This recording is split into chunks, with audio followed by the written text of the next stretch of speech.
Hello, I'm Suzanne, and this morning we are reflecting on what Psalm 16 has to offer to help us with our walk with the Lord. This is a Psalm of David, and let's listen to Psalm 16. Keep me safe, my God, for in you I take refuge. I say to the Lord, you are my Lord. Apart from you, I have no good thing. I say of the holy people who are in the land, they are the noble ones in whom is all my delight. Those who run after other gods will suffer more and more.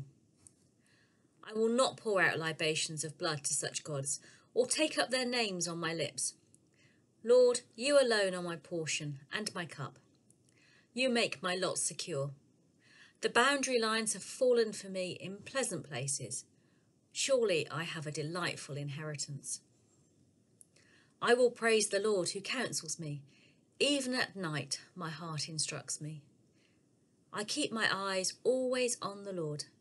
With him at my right hand, I will not be shaken. Therefore my heart is glad and my tongue rejoices. My body also will rest secure, because you will not abandon me to the realm of the dead, nor will you let your faithful one see decay. You make known to me the path of life. You will fill me with joy in your presence, with eternal pleasures at your right hand. When I began thinking about this psalm, I found two summaries of its content online that I think are spot on. Firstly, one commentator said, God of Psalm 16, God will bring you, body and soul, through life and death, to full and everlasting pleasure. If he is your safest refuge and your supreme treasure, and your sovereign Lord, and your trusted counsellor. A second commentator summed up Psalm 16 up with the following words: from beginning to end, Psalm 16 testifies to a life that finds ultimate rest in God's protective presence.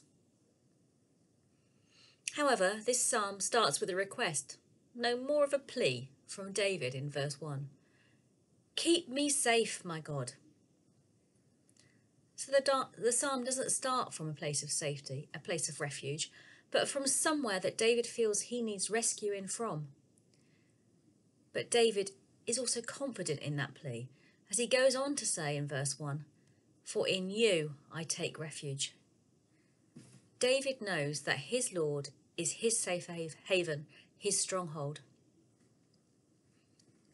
David's words throughout this psalm shows us that he looks to the Lord for his strength, his hope, his wisdom, his future. In this whole psalm, we hear David praising and extolling the fact that it is only in the Lord that he finds these things. And we also see that David knows that none of these can be found in other gods, be they material possessions, wooden statues, or futile earthly ambition. Verse 3 was a delight for me. It has something to teach us about our relationships with fellow believers. I say of the holy people who are in the land, they are the noble ones, in whom is all my delight.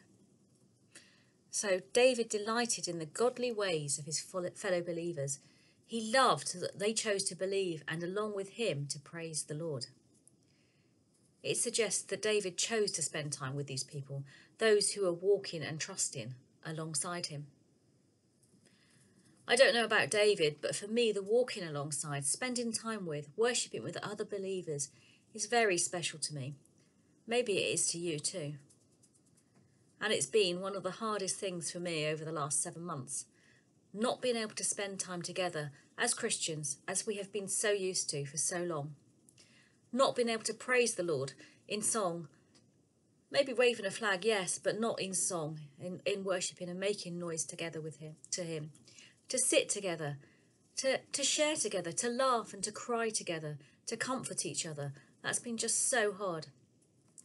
I have been able to sit in the church building on a Sunday morning since July, and how much harder I think it must be for those of you, our brothers and sisters, who've not been able to meet with us. Maybe we need to, maybe you are already, but maybe we need to remember that we are one body. And I wonder who it is that we can each support today in their walk with Jesus. How about a phone call? a note through a letterbox, an unexpected gift on a doorstep.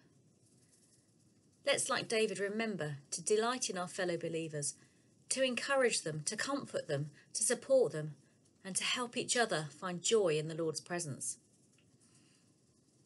As I reflect on this psalm, the whole of this psalm, I find myself thinking that it is one for us all to remember, one for us to use ourselves when life is hard. To begin with that plea, keep me safe, my God.